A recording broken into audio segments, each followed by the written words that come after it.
Welcome to Business Innovators Radio, featuring industry influencers and trendsetters sharing proven strategies to help you build a better life right now.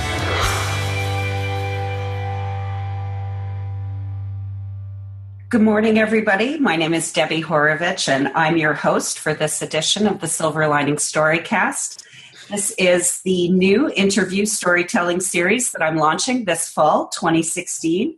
And I created the Silver Linings Storycast out of the experience that I had with launching the Silver Linings Story book earlier this year. And I really found that we have so many amazing silver lining stories that exist that we don't talk about them.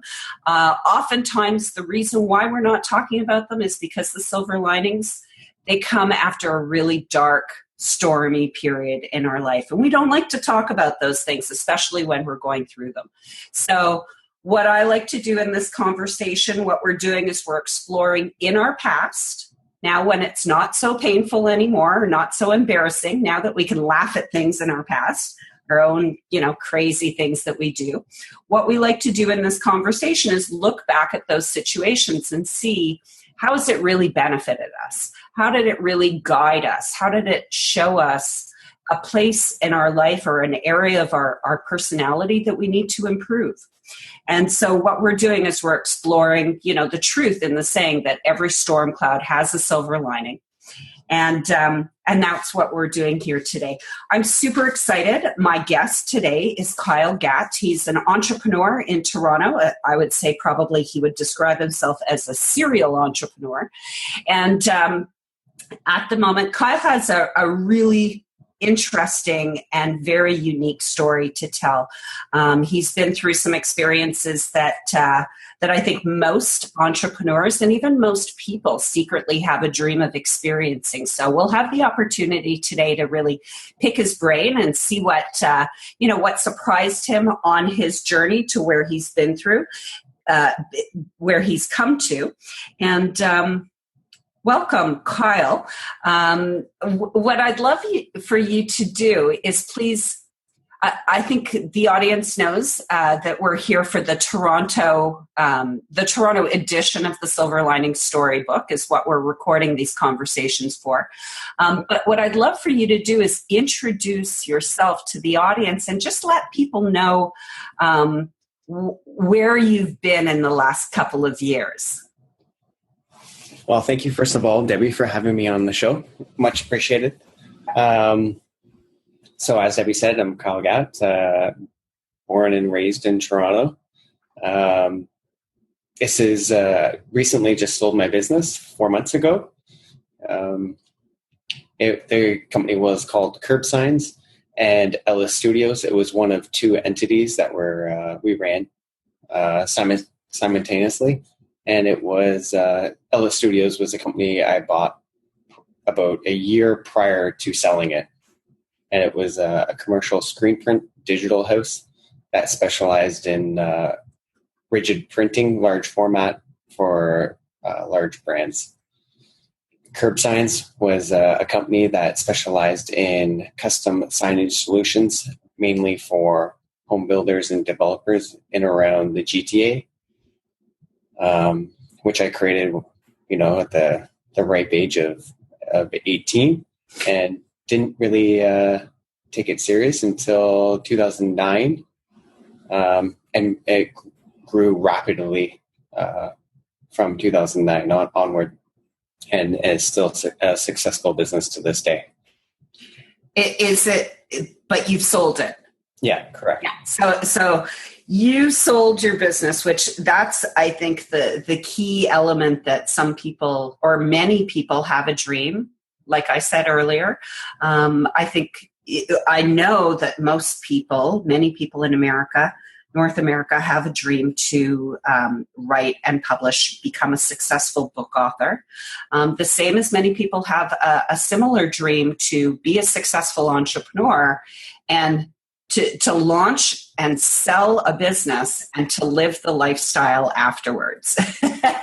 So what I'm really excited about to talk about today is not just, what's the baller lifestyle like after you get to sell your business, but also really what were the challenges that brought you through, what were the storms that you had to get through to come to this point now where you're working as a business consultant and really looking at what's going to be next for you? Great question. And it was an incredible experience. Probably one of the hardest I've ever actually had to do. This is a business that, particularly curb signs, is something that held close to me. It was something I felt like I grew from essentially nothing, and it was essentially like it was my child. And to make things even more difficult, I sold it to my brother, my partner. So that was, and I'm the older brother, and I felt like, a little bit of older brother syndrome, and you want to, take care of him and so forth. But I felt this was the best thing for me to do. And my family was very, very supportive in this. So did you start the business with your brother? No. He was in school at the time, and once he finished school, then he joined me. Not too much like after, but we were 18 months apart from each other. Okay, yeah. So you do a lot of the things. Do you find that's common in your life, that you and your brother are doing similar things or on similar paths? No, I don't think so much. We're pretty independent, but it's very hard to do business with family because you spend so much time from 9 to 5, or probably actually from 6 to, growing it. We put a lot of hours in it. Typical day was 6 a.m. to probably 9 p.m. and some days, into the night. Well into the night, with all repeating the very next day. Mm-hmm. But you find has it strengthened your relationship or strengthened your business? Yeah, it strengthened the business because when you have when you're working aside like a family member, I would have to say you can always rely on them. So it was nice. Yeah, I guess you can be more honest with family members. Yeah. Which... Yeah, sometimes that's even hard too. Yeah, well, that's true as well. I'm sure that sibling rivalry must play a role to a certain extent. You know what? Not so much. I wouldn't say. Yeah. Okay, so tell us. You mentioned earlier that the sign business was something really that you knew nothing about. It sounds to me like you take a lot of pride in the fact that you grew it into a successful business from something that you knew nothing about, which is an enormous undertaking. Can you tell us about that transition from your previous business, which I think you said was a landscape business? Correct. That you'd started as a child? Basically, yeah. In grade 11, we took an entrepreneur class, and we had to write a business plan and start a business. And at the time, child labor. Yeah. So landscaping came top of mind, and I walked down the street. There was a landscaper down the road, and asked him to buy some of his equipment from him. And then oddly enough, he ended up hiring me as well and giving me a lot of work throughout the years. So that really helped. And then after high school, we were landscaping for home builders, doing like storm water management ponds, boulevard trees, sales centers, presentation centers, like basically interlocking from one house to another house. Mm-hmm. And then in the winter of 2008, our work started to get divided because there was a little bit of like an economy meltdown. It only lasted about 6 months, or I only felt it for about 6. Mm-hmm. And at that time, we were putting out signs for home builders, like these little A-frames that pointed to model homes and presentation centers. And it was a good way of keeping the landscape trucks super busy on the weekends. Mm-hmm. And then we lost a few printing jobs that we were actually brokering out to another printer. His prices really didn't reflect the market. At that time, a lot of the people, like the printers at that time, were dropping the prices. This particular printer didn't, and we were forced into buying a printer. So we drove down to Georgia. We put this printer in the back of the pickup, and we brought it back to Canada. We needed a place to put it, and then we rented a 1,000 square foot shop. And essentially, that's how it started. And then that's how it snowballed, just gradually got bigger and bigger and bigger, to the point where, 6 years later, we had 2 shops spanning 45,000 square feet, almost 50 employees. And, we ended up dropping the landscape business in the winter of 2008 and just solely focusing on signage. And it was really exciting to go through that growth. Absolutely. I mean, one of the things that I really love about a growing business that is sort of succeeding is that you start to experience what it's like in business to have mistakes and still get paid anyways. Yeah. Which is nice, and it's exciting, and it gives you a feeling of sort of empowerment, I think, over the world. One of the questions that comes to mind as you're speaking is, have you ever been an employee? When I was really young, I was, at the ripe age of 5, I was that kid at the bottom of the driveway selling lemonade. Right. In grade 5, I had 1,500 houses I had to deliver newspapers to. I was hiring kids like in my grade to come help me every Wednesday to basically deliver every newspaper or in town. Every home a newspaper. And then like my first job was working at a Chinese restaurant as a deep fryer and a dessert I just put together the desserts, and then went to a grocery store after that. Like, I feel like every kid has to work at a grocery store. I think probably a good idea. It's a good learning experience and good backbone builder.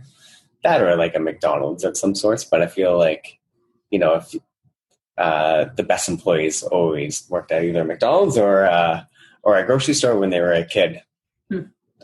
From my experience, at least. So, what do you think it is about those types of environments that produces good employees? Usually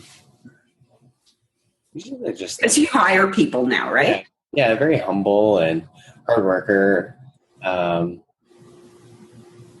and golf courses is my trick too. Hiring people that are have golf experience, golf course experience, normally extremely early mornings.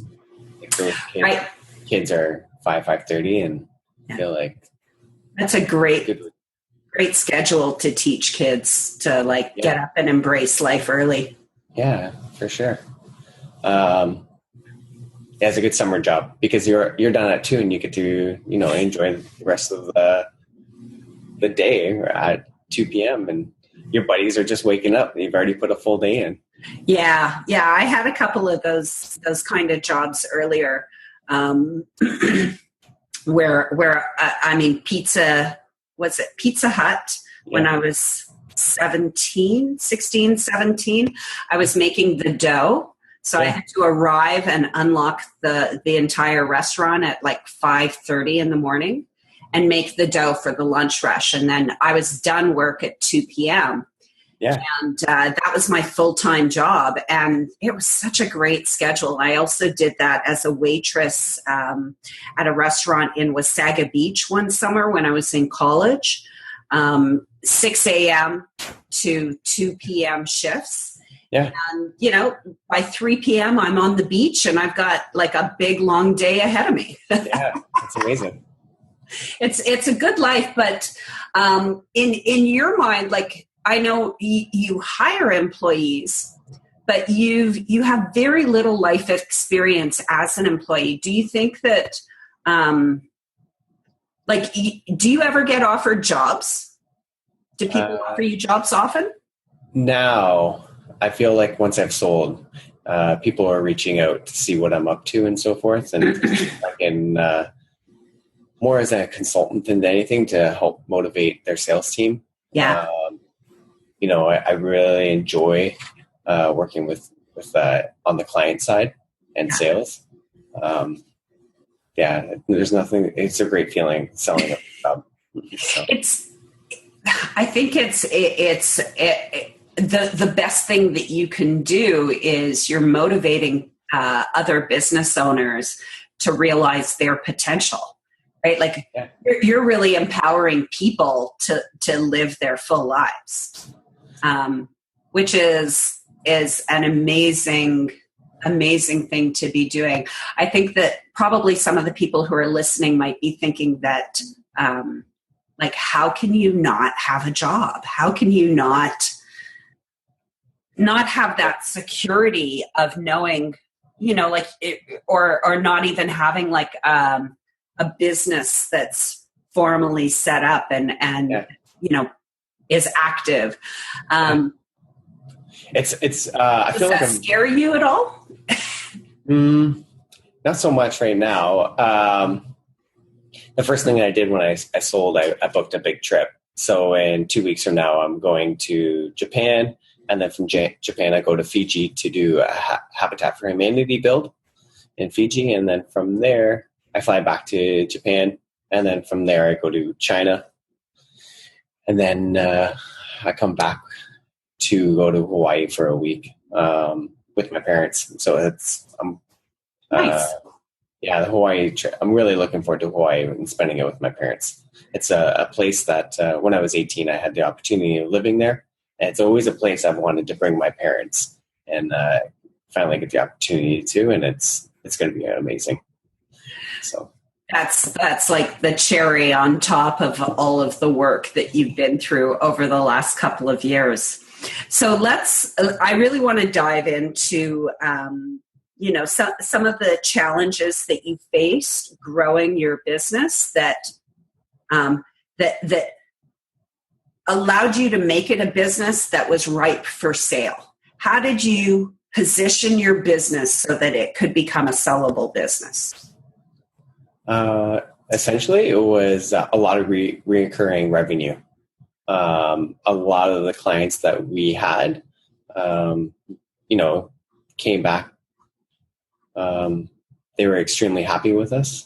And I feel like that was a particular model that I'm trying to, in the next business I find, the recurring revenue model is something that's very attractive. Mm-hmm. And it demonstrates loyalty of the customers, which is like a future revenue that can be planned on, that investors look at or potential buyers look at and go, oh, okay, I can see how much money I'll make when I purchase this business. Exactly. So in particular, in the signage company, we had, we were putting out A-frames and doing sign maintenance, and it was a recurring monthly revenue stream. And that could allow you to go for the home runs during the Monday to Friday kind of work, because you knew what you were going to get paid at the end of the month for doing either the maintenance and so forth. Mm-hmm. So, it was, we could grow really quickly doing things like that. And if you didn't know how to do it, you could afford to learn how to do it because, again, you had this recurring revenue. So, which was really nice. What type of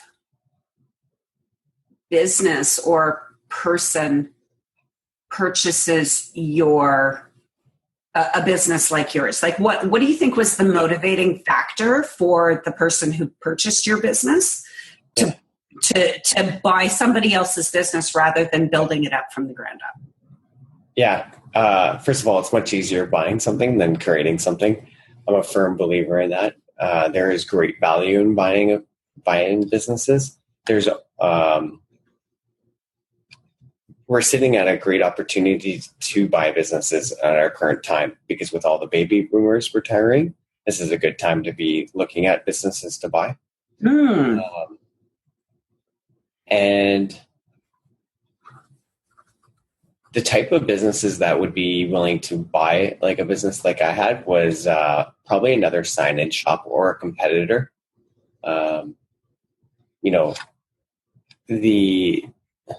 The market's kind of shrinking in that aspect. A lot of competitors are buying other competitors. So just to get market share. Interesting. So it sounds to me like it would normally, I mean, obviously it's going to be the classic or old school type of service-based businesses that have large and loyal client rosters. Yeah. You feel like the baby boomers who are retiring, they're going to be giving up their businesses right for sale. Yep. I think a lot of them were ready to retire back in 2008, but when the stock market kind of crashed a little bit, a lot of them went kind of back to work. Yeah. Right now, we're basically at that level of where we were in 2008 when you're looking at the stock exchange and people's different mutual funds and so forth. But I feel like for real estate and home building, which is a huge part of the economic drivers. Exactly. So there's going to be a huge opportunity for entrepreneurs to get into businesses, or people who are looking at starting a business, to consider buying a business. From the perspective of someone you've sold your business, you've sold more than one business, or is it just this one? 2. Okay. So you've sold more than one business. What would you advise someone like myself? I'm in my early 40s. Yep. I've built up my own business, if you could call it that, over the last 5 years of self-employment. Really, my transition to self-employment was not by choice. In 2007 and 2008, as the economy was changing, I was laid off from ad agency jobs twice in 12 months. Yeah. So I spent 3 years job hunting and taking short gigs and short contracts that were just like jobs before I really had evolved my thinking and my motivations and my understanding of what I can do every day in this life. Yeah. That it's not just, I need to find someone who will give me a sense of security, where I know that they're going to expect me to show up every day. And when I do show up, they're going to smile at me. And if I put in any sort of effort on doing what, I'm kind of good at, I'm going to get more, pats on the back and smiles and, Debbie, we love you, which, what we all want. And then like magic, even if I'm sick or if I take evenings off or weekends or I go away on a trip or I get into a relationship and so my free time is kind of, used for me. Yep. Every 2 weeks, money still lands in my bank account. Mm-hmm. It's this addictive sort of viewpoint. And I know for myself, that was like coming into self-employment. Now I'm like, I get high on recognizing how free I am and how much more potential that I have to achieve, really without the binds or the expectations of that exchange with an employer. Because with an employer, you have to give up that, I want to go off in here and do this, and this is exciting me now. I want to focus all my energy into it. Mm-hmm. And so what I really want to find out from you is, where do you think people, if they want to buy a business, they want to buy a business from your perspective of someone who sold it, how can they, like, what are the pitfalls that they're going to find if they get into buying a business for the first time, especially if they don't have experience running businesses or as an entrepreneur? Mm-hmm. Like, have you had anyone look at buying your businesses where you thought this person will drive the business into the ground, or like you wouldn't have felt right selling your business to them? Yeah, you always want to think positively. I feel it would be very hard to sell a business to someone that I felt that would just drive into the ground, because I have a big connection with my staff. Right. Were the most important thing for me. Good. I would go to work mainly for my staff.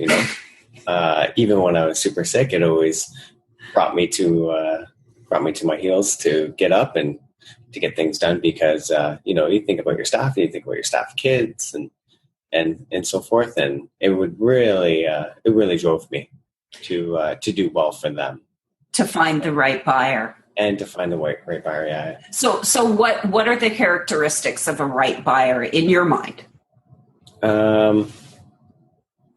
My last business, I sold it, selling it to my partner. I knew that he could drive it forward. Mm-hmm. That was, reassuring. My previous business, I sold to a competitor, so I knew he knew the particular market. Yeah, you know what? And that's pretty much all I have to say in regards to that. Was there ever a time when you were negotiating the sale of your business let's say the sale of your business, it was the signage business. Yeah, curb signs that you sold to your brother. Yep. The other one, the Ella Studios. Yep. I think you sold to your competitor. No, same time. I was actually I've sold 3. So okay. It was also a reoccurring.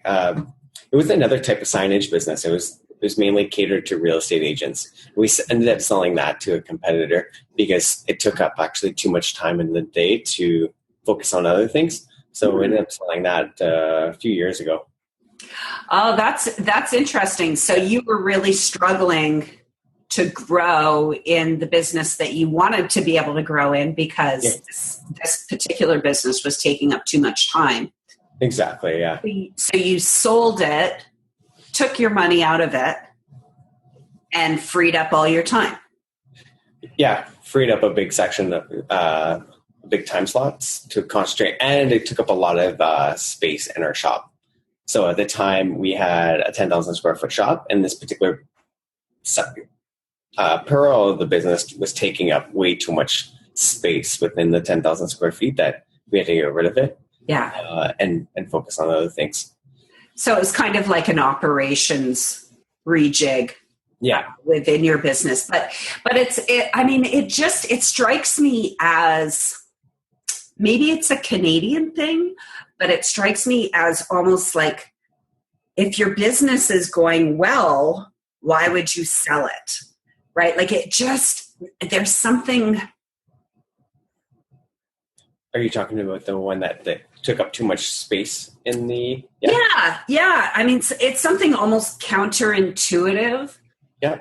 In order to grow, that you have to. It's kind of like, I talk to a lot of people who have too many people on their client roster who are not paying them, mm-hmm. and they hold on to, the clients that are not their best clients.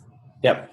And I advise them that they have to immediately cut 15%, the bottom 15% of their clients, and free up that space, because you can never grow until you've got that space to grow into.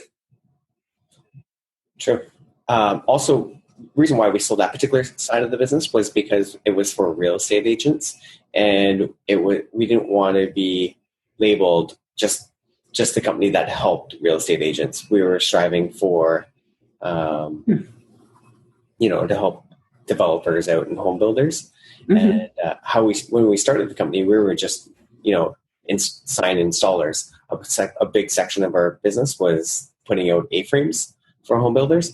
Even that particular label of being like, the builders just thinking of us as putting out A-frames, we didn't want to be that. We wanted to be the end-to-end solution for any of your signage needs. But because for all businesses, mainly just for home builders, okay, we were very niched, and that's actually why I think we grew. Is because we were so laser focused on the type of clientele that we helped, and we became professionals in that industry. But that wasn't what you wanted. Even though you were really good at it and really successful, and of course, niching is what works. You know what? It was for the A-frames. So some clients just thought we put out A-frames. So there was particular jobs that, we saw and we didn't do, and we would bring up to the client and they would say, "Oh, I thought, we didn't know you did that." It's because we started doing A-frames, and then with every year we were tacking on more and more services. And so you became known as an A-frame company. In the beginning, yeah. And it was very hard to market otherwise, So did you have to rebrand and sort of relaunch once you'd sold that company and reintroduce yourself to the marketplace again? No, we kept them. We tried to keep them very separate, very, very separate. So we just when we were helping real estate agents, it was also a reoccurring revenue stream. So we were just basically, when a realtor was onboarded, we helped them out with the 2 signage, their business cards. They're basically their package, a real estate post. And then that's an ongoing service package. Exactly. Yeah. So you take them on and you work with them for all of their needs, which makes sense. Yeah. But you had the need to expand. Okay, so through our conversation, are there any really big struggles that you faced over the years that you got through that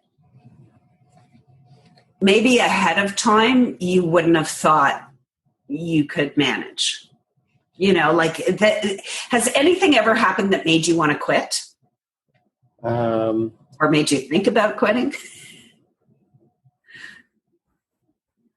You know what? I surround myself with a good support team, and I've never been, I think that's, as an entrepreneur, you really have to surround yourself with like-minded people for those moments when you're kind of down and out, because it's not always like, sunny skies and rainbows. But when you surround yourself with other entrepreneurs, you hear other things and other struggles that other people are dealing with. And to be honest with you, it's some of the struggles that you're dealing with are big in the scheme of things compared to what other people are dealing with. We're very fortunate just to live where we are right now. Absolutely. So just, every day is a blessing. So just being, and it's, bad things happen, but you just got to get over them. Selling a business to a family member, one of the hardest things that I've ever had to deal with or go through. It was, I thought it was going to be a lot easier, but once, all the papers are signed and the thing is, it's hard stepping away from it. But at the same time, you're the captain of your fate and you have to steer the ship, and just, it's a cool opportunity that I have right now that I get to pick my next thing, which, I'm excited for the future. Every day I can't believe, 11 o'clock hits and it's time to go to bed. I just can't believe it. It feels like I just woke up and I didn't get everything I wanted to get done or learn as much as I wanted to learn. And what are you working on learning now? What direction are you sort of exploring? So travel's a big big part of my life. I've been to Boston 3 times, spending time at the Harvard Innovation Lab, just spending time at the libraries down there are incredible. Boston Public Library. Anyone who gets the opportunity to go to Boston, definitely spend some time in that library. It's amazing. And different, I'm a part of EO. Last year I served on the board of doing an accelerator program. What's EO? EO is entrepreneurship organization. Okay. It's a good way of surrounding yourself around, like-minded people, spending time at the DMZ, Mars, seeing what's out there. Before I pulled it, when you asked me, like, do you find it hard not having something right now? Yes and no. I think right now, whatever I pick, I want to ensure that it's the right thing for me. Mm-hmm. So right now, I really cherish every day to figure out what I want to do for the next, 10, 15, 20, who knows, 30 years. Yeah. So, or the next 18 months. Yeah, that too. So, yeah. Well, and you've got this big trip coming up. Yeah. It sounds like you've got a lot of stuff on your horizon.